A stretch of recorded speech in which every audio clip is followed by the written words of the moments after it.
cha Mwanzo sura ya 12 kuanzia mstari wa kwanza. Biblia inasema, Bwana akamwambia Abrahamu, toka wewe katika nchi yako na jamaa zako na nyumba ya baba yako, uende mpaka nchi nitakayokuonyesha, nami nitakufanya wewe kuwa taifa kubwa na kukubariki na kulikuza jina lako, nawe uwe baraka. Kuna mambo ya msingi ambayo tunaweza tukajifunza katika haya maandiko ya kitabu cha Mwanzo sura ya 12 tunapoendelea na marathon days zetu, prayers marathon zetu. Na siku ya leo tutafocus zaidi ule mstari wa kwanza na wa pili. Mstari wa kwanza anasema, Bwana akamwambia Abrahamu, toka wewe katika nchi yako na jamaa zako na nyumba ya baba yako, uende mpaka nchi nitakayokuonyesha. Kwenye mstari huu tu vitu gani ambavyo tunajifunza? Kuna nchi ambayo ni ya Abrahamu, alafu kuna nchi ambayo ni ya Mungu. Anategemea Abrahamu awepo kwenye hiyo nchi. Bado hujanielewa? Nasema hivi, katika hili andiko mstari wa kwanza, kuna nchi ambayo Abrahamu anafikiri ndio nchi yake ya kuishi, alafu kuna nchi ambayo Mungu anamuona Abrahamu kwamba anatakiwa kwenda kuishi. Bado hujanielewa? Nitumie lugha nyingine.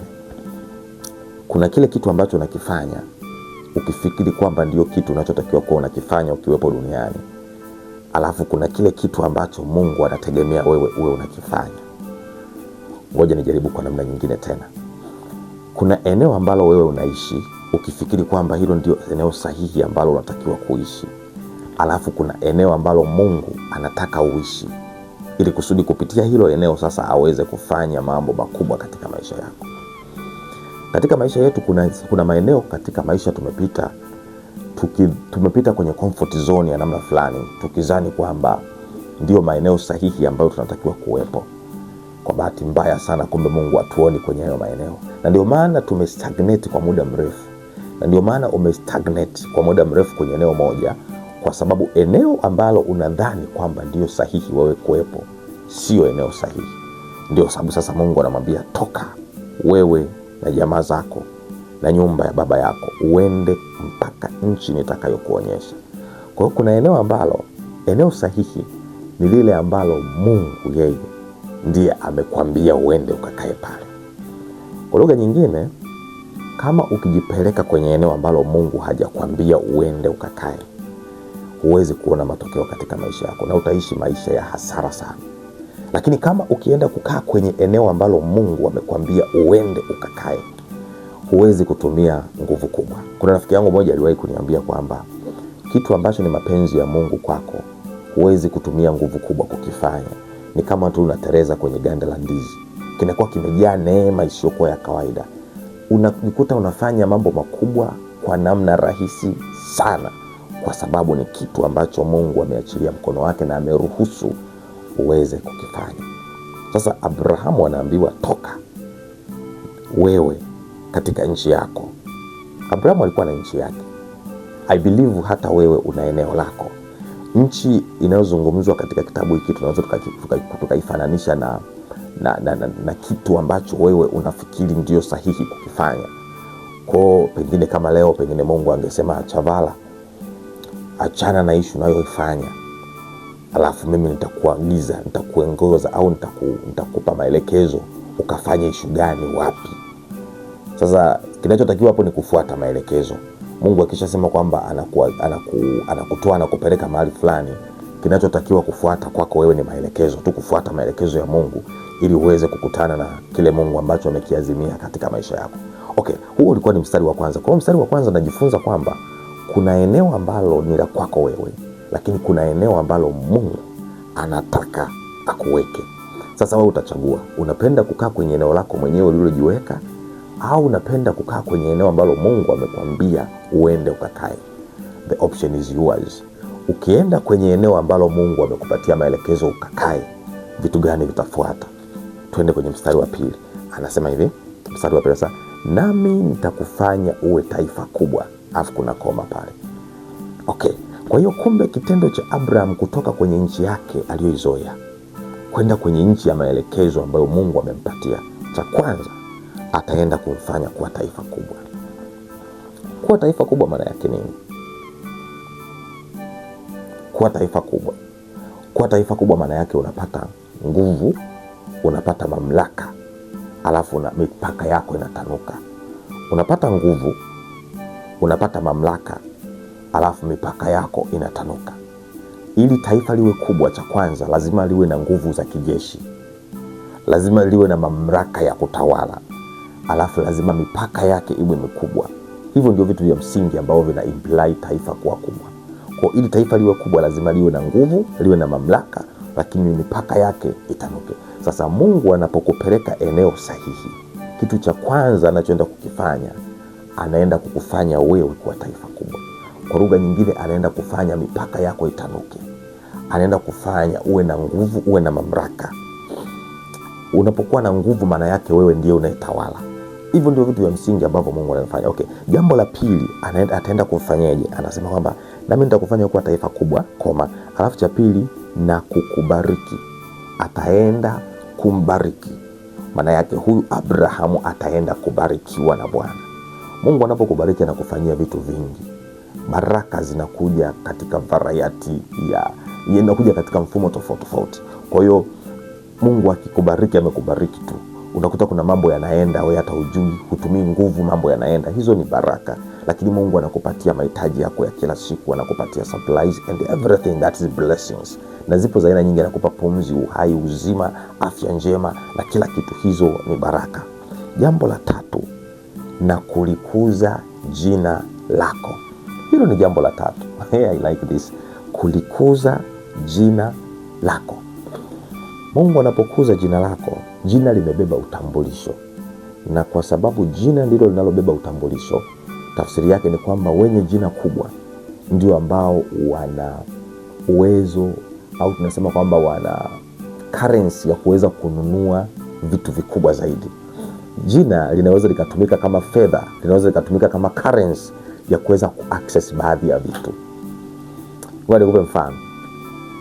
Wewe unaweza kuwa na shida ya kuonana na kiongozi fulani mkubwa sana, lakini kama hauna jina mbele ya huyo kiongozi, hakufahamu kwa jina lako, kwa ukubwa wa jina lako, unaweza ukafuata protocol mpaka ukapata shida sana kuweza kumaccess huyo kiongozi mkubwa.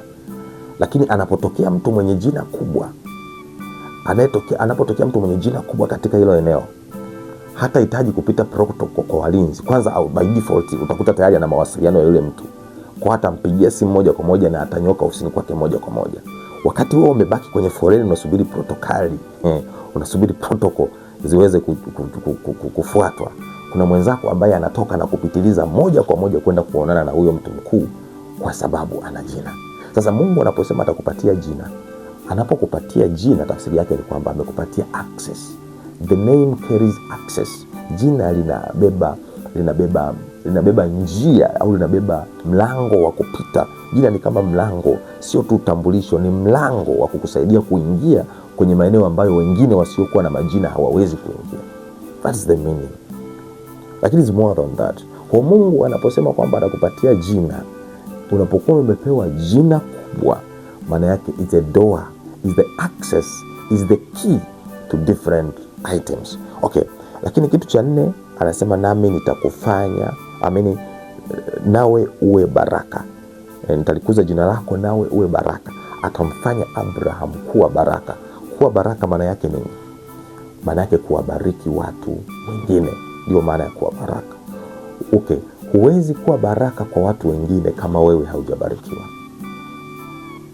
Yes, you cannot be blessing to others if you yourself you are not blessed. Kwa maana nini?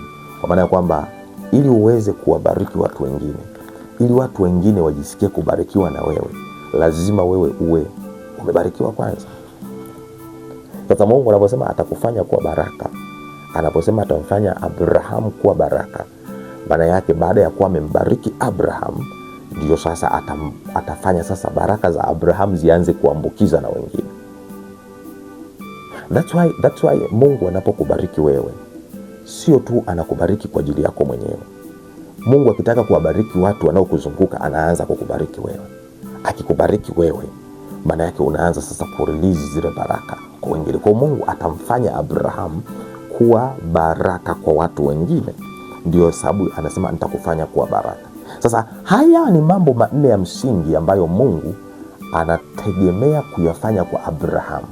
Kama tu Abrahamu atatoka kwenye nchi ya baba zake, atatoka kwenye nchi aliyoizoea kwenda kwenye nchi ambayo Mungu amempatia maelekezo aende. Sasa mimi sijui wewe kuna maelekezo gani ambayo Mungu anategemea wewe uyafanye. Mimi sielewi kwamba wewe kuna eneo gani ambalo Mungu anataka uende ukalifanyie kazi. Abrahamu aliambiwa kutoka kwenye eneo ambalo alikuwa anaishi, physical place, ili aende kwenye hilo eneo. Lakini kuna ufunuo katika ili andiko kutoka kwenye eneo lako kwenda kwenye eneo ambalo Mungu amekupatia. Kwa lugha nyingine, ufunuo mwingine tunaweza kusema kuachana na kazi ambayo ulikuwa unaifanya ambayo sio mpango wa Mungu na kuanza kufanya kazi ambayo ndio mpango wa Mungu.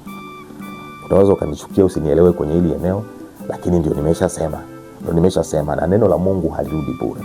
Unapokuwa umefanya maamuzi ya kutoka kwenye kitu ambacho unafanya kwa mazoea ukaenda kuanza kufanya kitu ambacho ni maelekezo ya Mungu kwako, lazima ukutane na hivi vitu vinne.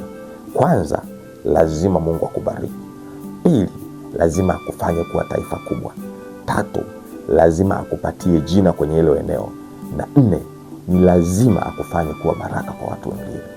Ni mambo manne ambayo lazima yatokee kwako.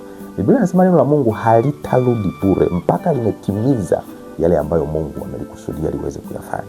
Kwa hiyo haya ndio mambo manne ambayo lazima yatokee once utakapoamua kuanza kufanya kile kitu ambacho Mungu amekueleza ukifanye. Cha kwanza, atakufanya kuwa taifa kubwa, kuwa na mamlaka, kuwa na nguvu, kupanua mipaka yako. Taifa kubwa, mipaka yako itatanuka. Lakini pili, atakubariki. Lakini tatu, atakupatia jina. Akikupatia jina, maana yake kwa lugha nyingine, jina is an influence, ni umaarufu. Yani you become influential person, mtu maarufu bila kutumia nguvu yoyote.